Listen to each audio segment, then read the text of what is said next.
کہ جہیز میں کیا کیا دو گے، گاڑی بھی دو گے، ٹی وی بھی دو گے، کیش کتنا ہوگا، یہ کیا ہوگا. مولوی صاحب کہتے ہیں جہیز لینا بے غیرتی ہے، بے شرمی ہے. پہلے سے گھر میں فرنیچر لا کے ڈال دو، کم از کم پہلی رات کو بیوی کو اپنے بستر پہ تو سلاؤ. اتنی غیرت تو ہونی چاہیے.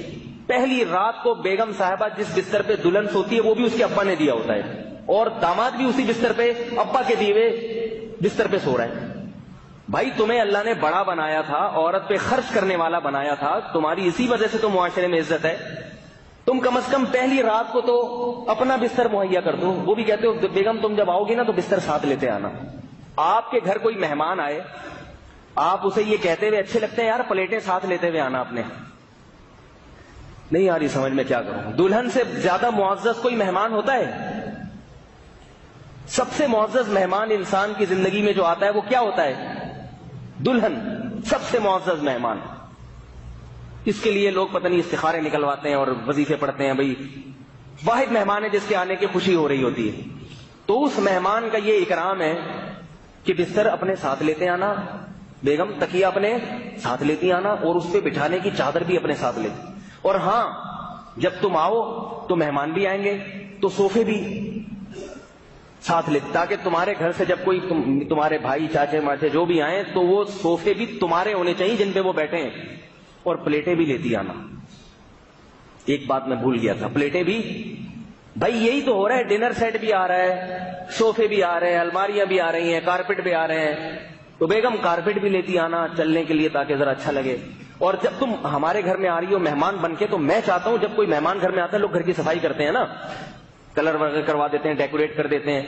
تو تم آ رہی ہو تو میں چاہ رہا ہوں میرا گھر پہلے سے ڈیکوریٹ ہو، تو آنے سے پہلے یہ سارا کام کروا دینا. بہت مشکل ہے آپ لوگوں کو سمجھانا، حالانکہ سب معذرت کے ساتھ سب کچھ کر کے بیٹھے ہوئے ہیں. جتنے شادی شدہ لوگ ہیں یہ سارے پروسیس سے گزر کے آئے ہوئے ہیں یہاں پہ. تو وہ پورا ڈیکوریٹ کون کرواتا ہے؟ آپ صرف اتنا کرتے ہیں بھنگی چمار کو 5-10 روپے دے کے جھاڑو لگوا دیتے ہیں. یہ تکلف کی کیا ضرورت تھی بھائی؟ اسی سے جھاڑو بھی لگوا لیتے ہیں. صرف اتنا تھوڑا سا ہوتا ہے.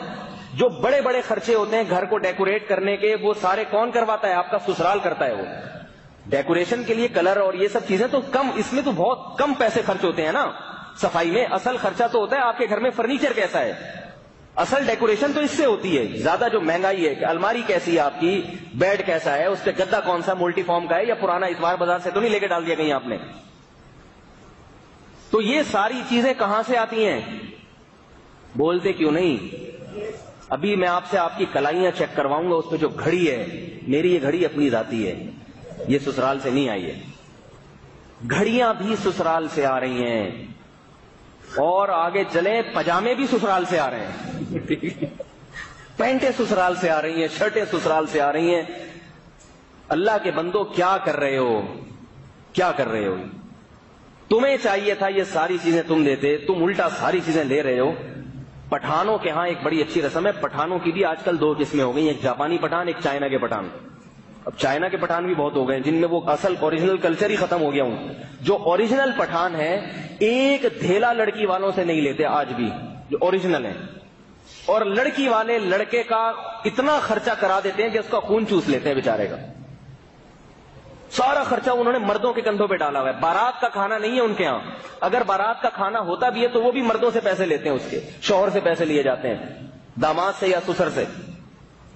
تو وہ وجہ اس کی ہے کہ ان پر انگریزوں نے حکومت نہیں کی ہے 100 سال.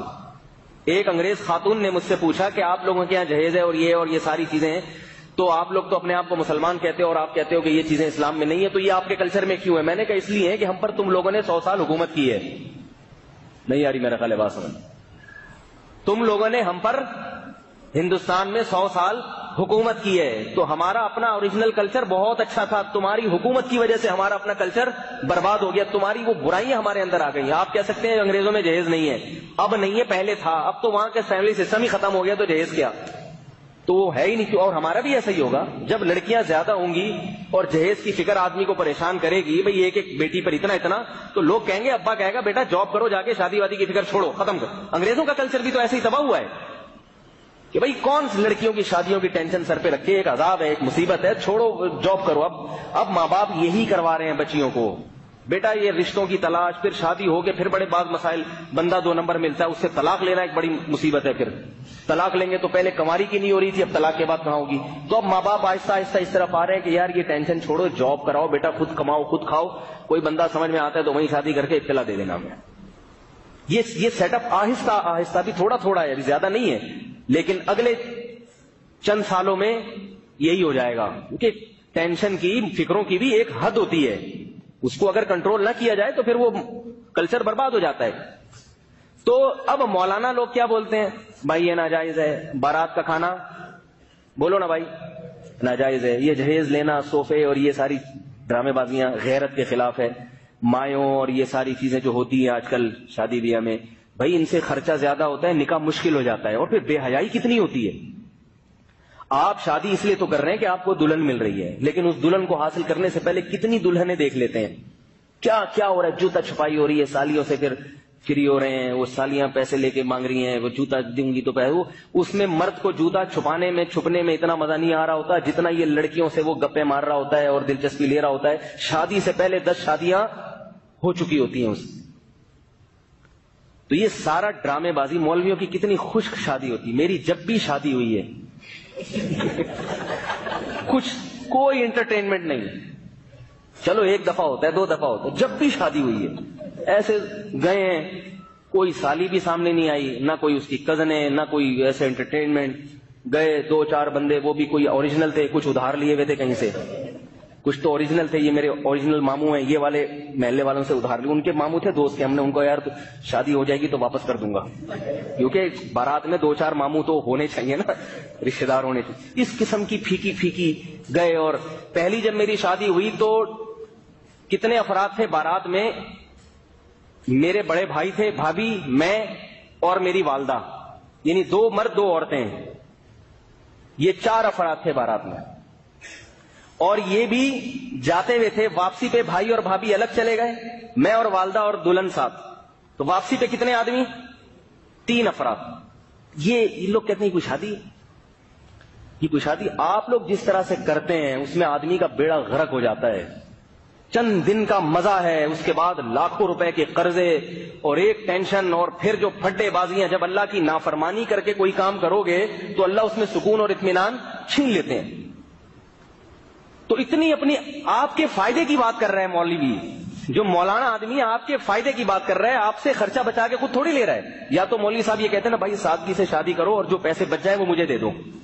پھر آپ کہتے ہیں یار یہ جو ہے نا اپنے چکر میں، جیسے پیغمبر دعوت دیتے تھے نا اپنی قوم کو، دیکھو ہم تمہیں بت پرستی سے روک رہے ہیں، لا اسألکم علیہ اجرا، اس پر ہم تم سے کوئی کمیشن تھوڑی مانگ رہے ہیں، پوری قوم کی دشمنی مول رہے ہیں اور کوئی فائدہ نہیں ہمیں.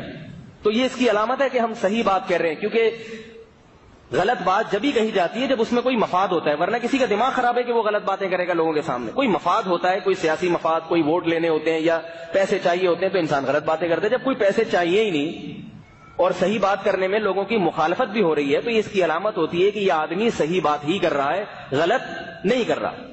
تو ہم اگر آپ سے کہہ رہے ہوتے بھائی یہ جہیز کا خرچہ بچا کے ہمیں دے دو تو پھر اب کوئی بات بھی تھی. ہم تو نہیں کہہ رہے کہ ہمیں دو، ہم کہہ رہے ہیں اپنے اوپر ترس کھاؤ. جن کے بیٹیاں ہیں ان پہ ترس کھاؤ تاکہ ان کے لیے بھی اپنی بیٹیوں کی شادیاں آسان ہو جائیں. جب سب کریں گے تو پھر انسان کو شرم نہیں آئے گی، ورنہ ہر آدمی شرما شرمی میں جہیز دے رہا ہے کہ یار سب نے دیا، میں نے اگر نہیں دیا تو لوگ کیا کہیں گے.